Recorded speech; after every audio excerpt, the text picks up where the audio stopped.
اگرچہ تکنیکی اعتبار سے یہ روایت صحیح لذاتی ہی جتنی مستند تو نہیں ہوتی، مگر دلیل اور ثبوت کے طور پر پیش کرنے کے حوالے سے یہ صحیح لذاتی ہی جتنی مستند ہے۔ یہی وجہ ہے کہ محدثین اور فقہاء اسے سند کے طور پر پیش کرتے ہیں۔ حسن لغیرہ کی تعریف کیا ہے؟ اس سے مراد وہ ضعیف روایت ہے جو کئی اسناد کے ہمراہ منقول ہو، تاہم اس ضعیف روایت کا ضعف راوی کے فسق یا کذب کی وجہ سے نہ ہو، راوی کے فسق یا کذب کی وجہ سے اس کا ضعف نہ ہو۔ حسن لغیرہ کا حکم، کیونکہ یہ حدیث مقبول ہی کی ایک قسم ہے، اس لیے اسے ایسی حدیث سے استدلال کرنا جائز ہے۔ سابقہ سطور میں ہم اس بات کی وضاحت کر چکے ہیں کہ قابل عمل ہونے یا نہ ہونے کے اعتبار سے خبر مقبول کی دو بنیادی قسمیں ہیں، ایک معمول بھی، دوسری غیر معمول بھی۔ اور معمول بھی حدیث کی دو قسمیں اور ہیں، ایک ہے محکم، دوسری ہے ناسخ۔ غیر معمول بھی کی بھی دو قسمیں ہیں، ایک ہے منسوخ، دوسری ہے مختلف۔ محکم کی تعریف کیا ہے؟ کہ اس سے مراد وہ مقبول حدیث ہے جس کی معارض یعنی ٹکراؤ میں کوئی حدیث موجود نہ ہو۔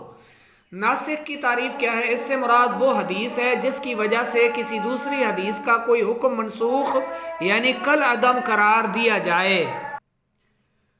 اور مختلف کی تعریف کیا ہے؟ اس سے مراد وہ مقبول حدیث ہے جس کی معارض یعنی ٹکراؤ میں کوئی دوسری حدیث موجود ہو اور ان دونوں احادیث کے درمیان تطبیق ممکن نہ ہو۔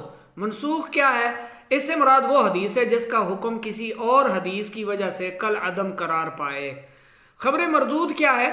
علم حدیث کے طالب علم کے لیے یہ جاننا بہت ضروری ہے کہ علم حدیث کی کتابوں میں بہت سی روایات نبی اکرم صلی اللہ علیہ وآلہ وسلم سے منسوب ہیں، لیکن یہ تمام روایات قابل قبول نہیں ہیں۔ جو روایات ناقابل قبول ہوں محدثین انہیں خبر مردود کہتے ہیں، یعنی جسے مسترد کر دیا جائے۔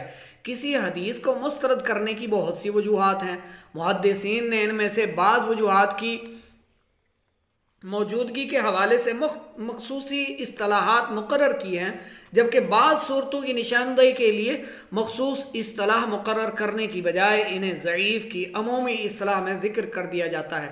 ضعیف کی تعریف کیا ہے؟ وہ روایت جو کسی تکنیکی خامی کی وجہ سے کم از کم حسن کے مرتبے تک بھی نہ پہنچ سکے۔ ضعیف کا حکم کیا ہے؟ ضعیف روایت کے ذریعے کسی بنیادی عقیدے یا فقہی اعتبار سے کسی حلال یا حرام حکم کو ثابت نہیں کیا جا سکتا۔ نوٹ: یہاں یہ اصول پیش نظر رکھیں کہ کسی حدیث کے ضعیف ہونے کا یہ مطلب ہرگز نہیں ہے کہ وہ سرے سے حدیث ہی نہیں ہے، کیونکہ جو بات سرے سے حدیث ہی نہ ہو، یعنی کسی نے اپنی طرف سے ایجاد کر کے گھڑ کر نبی اکرم صلی اللہ علیہ وآلہ وسلم سے منسوب کر دیا ہو، تو ایسی روایت کو محدثین کی اصطلاح میں موضوع کہا جاتا ہے۔ محدثین کا اس بات پر اتفاق ہے کہ ضعیف روایات کو حدیث کے طور پر نقل کیا جا سکتا ہے، البتہ موضوع روایت کو حدیث کے طور پر نقل کرنا جائز نہیں۔ موضوع یعنی گھڑی ہوئی۔ ترغیب و ترہیب کے لیے، فضائل کے اظہار کے لیے، واعظ و نصیحت کے لیے ضعیف روایات کو نقل کیا جا سکتا ہے، لیکن موضوع روایت کو نقل کرنا، لانا، سننا، دیکھنا، پڑھنا وہ جائز ہی نہیں ہے کہ وہ موضوع ہے، گھڑی ہوئی ہے، جس کو خبر مردود کہا گیا، جس کو مسترد کیا گیا، جس کو قبول ہی نہیں کیا گیا اس کے صحیح نہ ہونے کی وجہ سے۔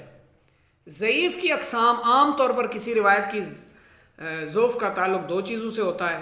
پہلا تو سند میں انقطاع آ جاتا ہے، سند میں جو ہے وہ کہیں نہ کہیں سند قطع ہو جاتی ہے، ٹوٹ جاتی ہے، کڑی جو تھی وہ متصل نہیں ہوتی، یعنی راویوں کی کڑی کا درمیان سے ٹوٹ جانا یہ انقطاع کہلاتا ہے، سند میں انقطاع۔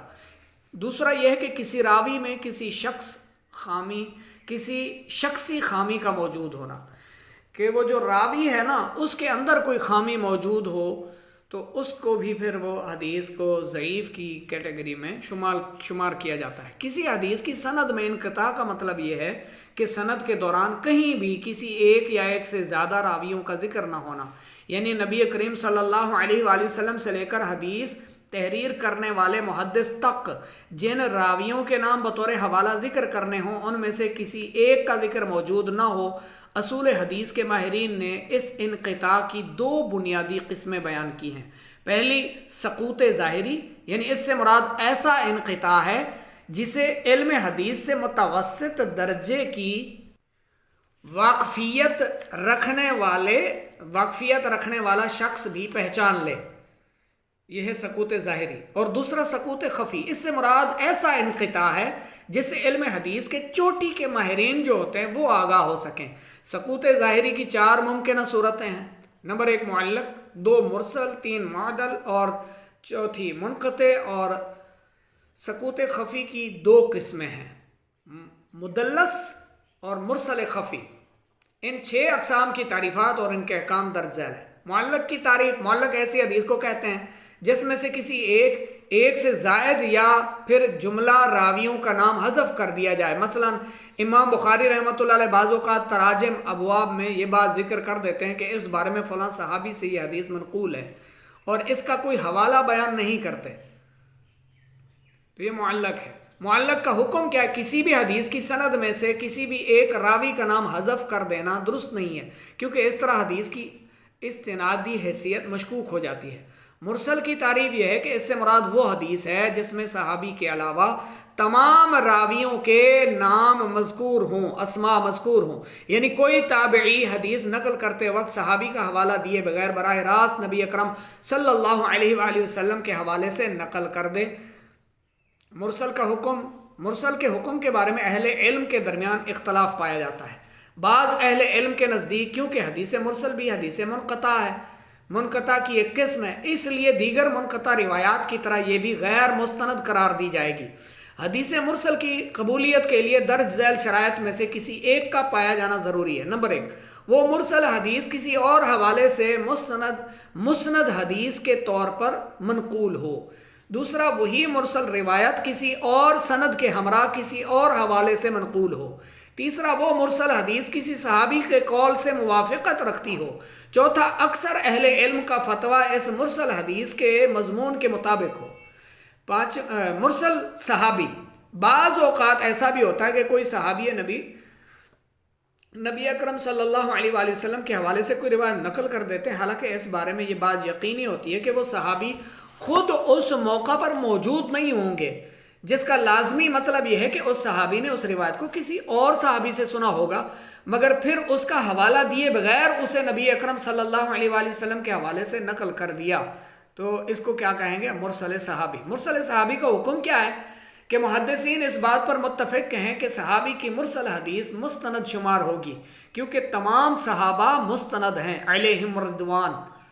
معدل کی تعریف کیا ہے؟ اس سے مراد وہ حدیث ہے جس کی سند میں 2 یا 2 سے زیادہ راوی موجود نہ ہوں۔ اور اس کا حکم کیا ہے کہ حدیث ضعیف کی ایک قسم ہے اور یہ مرسل اور منقطع سے کم مستند ہوتی ہے۔ منقطع کی تعریف، اس سے مراد وہ حدیث ہے جس کی سند متصل نہ ہو بلکہ اس میں کہیں بھی کسی بھی قسم کا انقطاع آ جائے، انقطاع موجود ہو۔ عام طور پر جب کوئی تبع تابعی اپنے استاد تابعی کا نام لیے بغیر براہ راست صحابی کے حوالے سے کوئی روایت نقل کر دے تو ایسی حدیث کو منقطع کہا جاتا ہے۔ منقطع کا حکم یہ ہے کہ کیونکہ حدیث ضعیف کی ایک قسم ہے اس لیے اس کا حکم حدیث ضعیف کی مانند ہوگا۔ کتب حدیث کی اقسام، پہلی قسم ہے صحیح۔ اس سے مراد احادیث کا وہ مجموعہ ہے جسے مرتب کرنے والے محدث نے اس بات کا اہتمام کیا ہوا ہے کہ اس میں صرف وہ روایات نقل کی جائیں گی جو محدثین کی اصطلاح کے مطابق صحیح ہوں۔ اس عنوان کے تحت 5 کتب زیادہ مشہور ہیں۔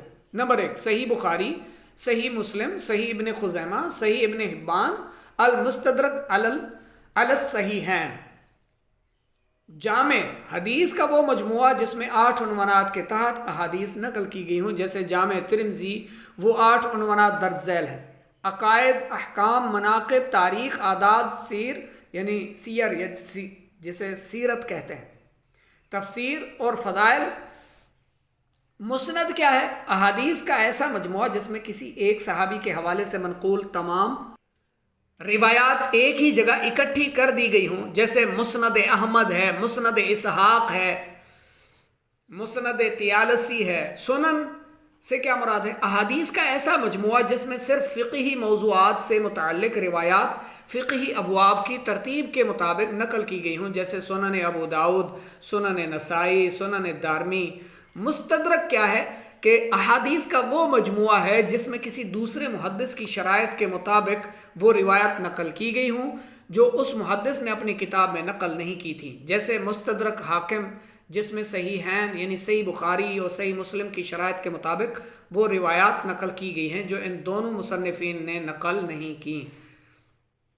مستخرج کیا ہے؟ احادیث کا وہ مجموعہ ہے جس میں کسی دوسرے محدث کی تصنیف کی روایت کو مختلف سند کے ساتھ نقل کیا گیا ہو، جیسے کہ مستخرج ابو عوانہ اور مستخرج ابو نعیم۔ معجم کیا ہے؟ احادیث کا وہ مجموعہ جس میں کسی محدث نے اپنے شیوخ کی ترتیب کے مطابق روایت نقل کی ہوں، جیسے معجم صغیر، معجم اوسط، معجم کبیر۔ جز احادیث کا وہ مختصر مجموعہ جس میں کسی ایک موضوع سے متعلق تمام روایات اکٹھی کر دی گئی ہوں، جیسے امام بخاری کی جز ہے اثبات رفع یدین۔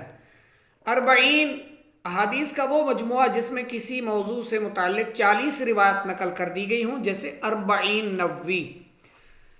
سیاستہ کیا ہے؟ اس سے مراد حدیث کی 6 مستند کتابیں ہیں، صحیح بخاری، صحیح مسلم، جامع ترمذی، سنن ابو داؤد، سنن نسائی، سنن ابن ماجہ۔ ہمارے زمانے میں سیاستہ کی بجائے صحیحین اور سنن اربعہ کی اصطلاح بھی استعمال کی جاتی ہے، جبکہ عصر حاضر کے بعض محققین کے نزدیک سیاہ کی ترتیب درج ذیل ہے: صحیح بخاری، صحیح مسلم، صحیح ابن خزیمہ، صحیح ابن حبان، المستدرک علی الصحیحین۔